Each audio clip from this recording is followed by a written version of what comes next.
Hello everybody. It is Coach Malcolm here, and in this video I am fulfilling two promises that I have made in previous videos. The first is I got my camera working again. I'm very happy about it. It's great news. And the second promise, which is probably I would say more important, is that today we are going to be covering the bishop and knight checkmate. Arguably one of the hardest endgame checkmates when your opponent doesn't have any pieces left, right? There's king and queen.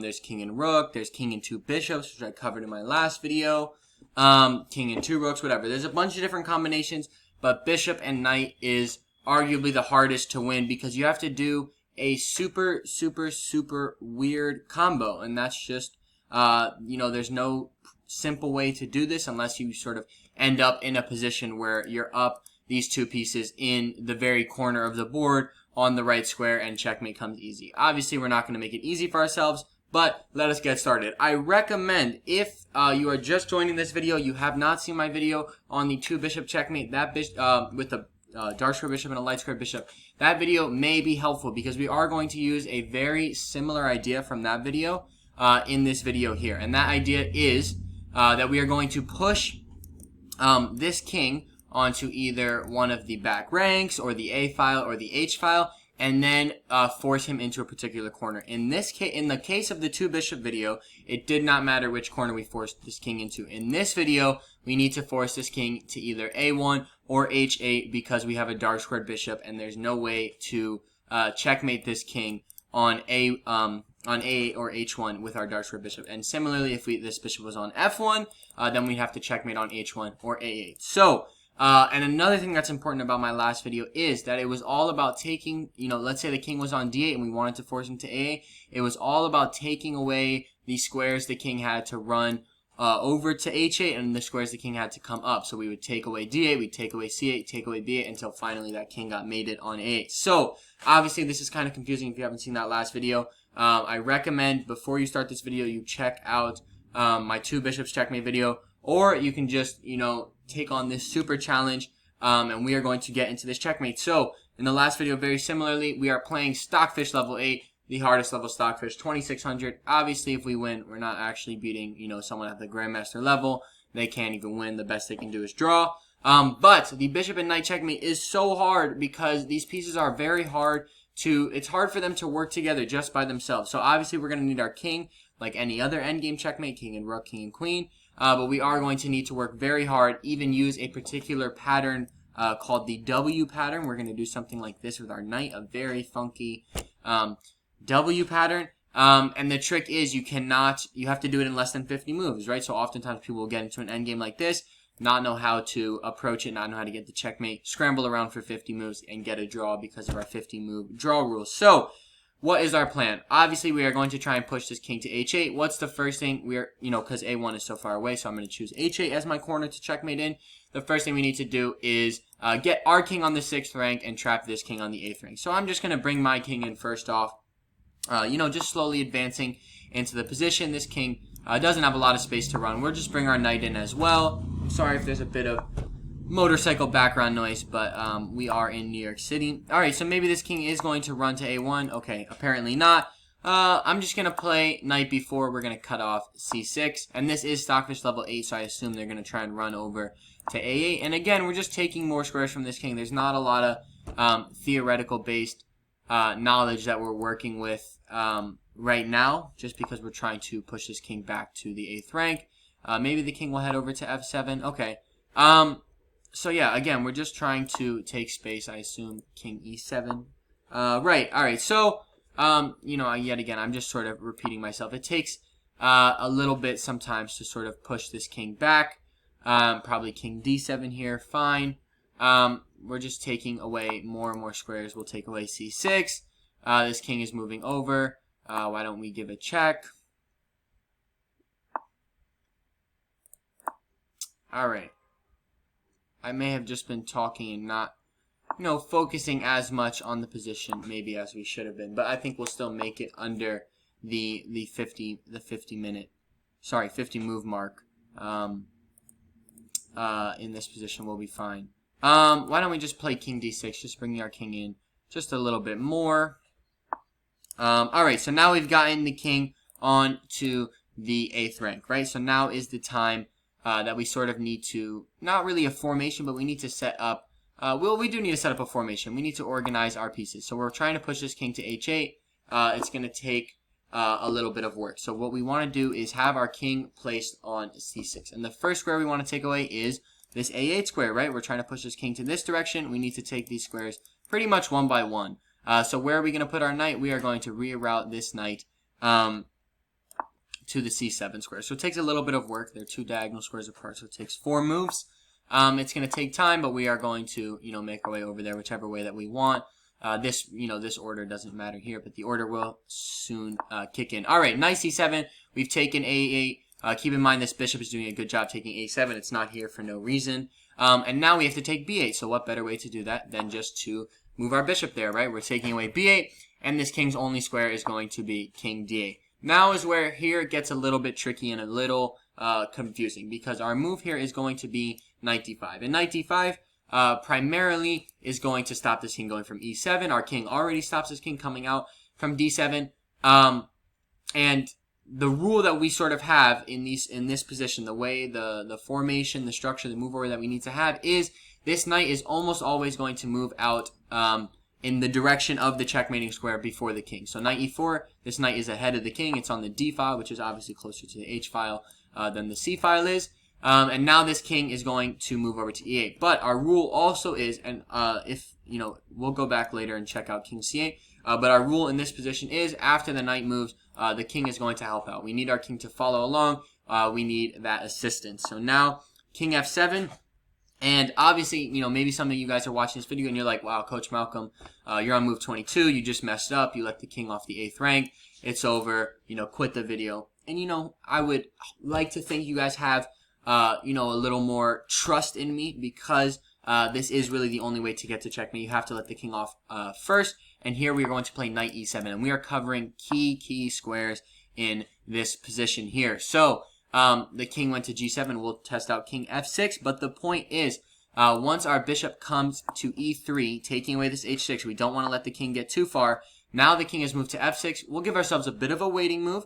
Bishop f4. And now I'm going to go back 1 second after the move, because this is very, very cool. Look at all these squares. We have somehow magically coordinated to cover, right? This whole entire area that would allow this king to run away from h8 is completely covered by our knight, by our bishop, by our king. Every single piece is doing a job. That's not a coincidence. We planned that. We have coordinated that. That is how the knight and bishop checkmate works. All right, so king goes back to e7, and here we are going to take this f6 square, push this king even further. Bishop g5 here is our idea. King goes over to e8, and now, like we said, when this knight moves in front of the king, eventually we are going to need to bring our king over as well. This is about taking away, we got the opposition, we're taking away more squares. Oh my gosh, the king is trying to escape. We cannot let him. And bishop f4 is going to do a great job covering that c7 escape square. King runs over. What's our next square? d8. So, is this super repetitive? Yes, I apologize. There's nothing I can really do about it. The king moves over again. We'll notice this looks exactly like the position we had over here. When, why don't we just go back to it? This looks exactly like the position we had after bishop a7. If I can even find our bishop a7 in the notation. 1 second. Okay, here we go. This looks exactly like this position. It's just a shift right on over. Just a very easy shift. That's actually pretty cool to look at. So, king f8, what are we going to do? Same exact thing, you guys. Knight f5, coming out, leading with the knight. Okay, so this is the same as going king c8. And what we do here is we are just going to continue. We're going to play knight g7. This king is forced over. We're taking e8. d8 has already been taken. And then, of course, we need to guard our knight. Bring our king in, involve the king. King g8. You guys can smell the checkmate. We are so close. Bishop d6 guards this f8 escape square. King h7. Where are they trying to go? They are trying to run to h1. They know it is a draw if they get to h1, especially because we're at move 33. We are not going to let that happen. Knight f5. Let's just guard that h6 escape square. King over to g8. We're already guarding f8,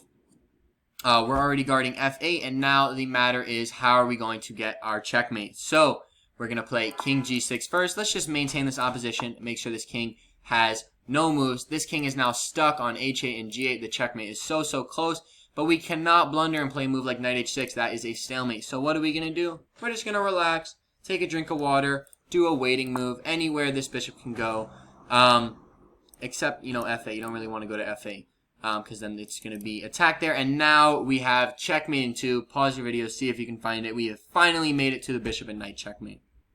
All right, checkmate here is knight h6 check. King h8 is the only move. Bishop b2. What a checkmate, covering all of these squares. Literally, I love this combo because every single piece has a job. The bishop is putting the king in check. The king guards h7. The king also guards g7. Sure, the bishop guards g7 as well. And the knight is helping out, guarding this g8 square. So we've used every single piece, absolutely every single piece, to get this win. Let's go back a second because we did see, I mentioned that king c8 could be played here instead, which was similarly to when black went over this way. And we would do the same exact thing here. We would play knight e7. This king would move over. We would guard our knight. This was the same thing, guys, we had over here with our king on f6 and this knight on g7. Black to move, their only move is to go over. And here, this looks very similar. Does it not? Oh, no, I apologize. King over. We don't want to play knight f5 because then this king moves over and we haven't guarded c8. So here we actually play this move king e6. If black moves over to d8, we're going to play bishop b6. We don't really need to go through this whole thing again.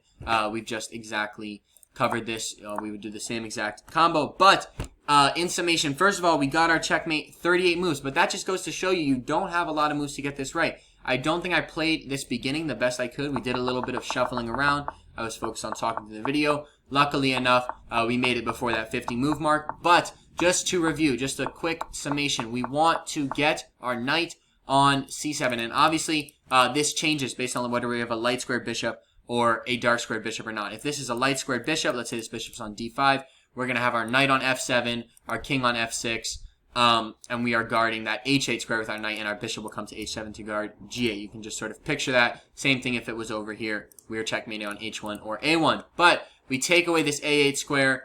And also this is, if you haven't figured out, why it's called the W formation, our knight does a whole trip. If we map it out, right, it's going up here. The knight is coming back down, so now we've gone this direction. The knight just goes on a whole long journey. So this knight has gone all the way, something like this. Maybe it's an M, maybe it's a W. But then the knight does go back again. So, right, this is a W. If you can, use the visualization of the arrows, our knight took a trip all the way from c7 to g7. Now we have our perfectly shaped W, and this checkmate worked. But, that's just about the formation. In terms of the actual checkmate, like I was saying, knight c7, we guard that a8 square. Then our bishop is going to guard b8. We move our knight out first, but our king is quick to follow. Always remember, you move your knight out first. Your king is going to be right behind it, though, always helping out. Super weird. Knight e7 here, and the point is to guard all of these squares. Remember, we have this super neat, not mating net, but we just have this almost net, this protective barrier that we have created. This king cannot get out. We are going to continue to take squares, taking f6, bringing our king over. The king is going to try to run away. Never let that king run away. Keep taking squares. We have a repeat position here from when our pieces were on these squares. And then we are slowly just going to do the same exact formation, push this king over yet again. Never letting him escape. Knight f5 is a key move here. You don't want to let that king escape, especially on move 34. And now we have our waiting move, which is off. Sometimes you might run into a position where maybe your knight is already on h6 and it's check, and the king goes to h8, and then bishop e5 would be checkmate. But usually you'll have to kick in a waiting move. Then you'll do your knight h6 check. That king is in trouble, and we have our checkmate. So that is the completion of the bishop and knight checkmate. Super tricky. We've got our super awesome W formation. And the most important thing, this is also just for chess knowledge in general, coordinating your pieces, allowing your pieces to work together for the entire game, especially the king in the endgame. Practice this on your own. You can practice against a computer. You can practice against your friends. I'm sure there's, simulations all over the internet. Practice. Even if you might not get this checkmate ever in your life, it is good to learn how to coordinate the pieces, look for these checkmating threats, waiting moves, the whole works. That is the end of this video. I hope you enjoyed it. I hope you go practice this checkmate, and I will see you guys next time.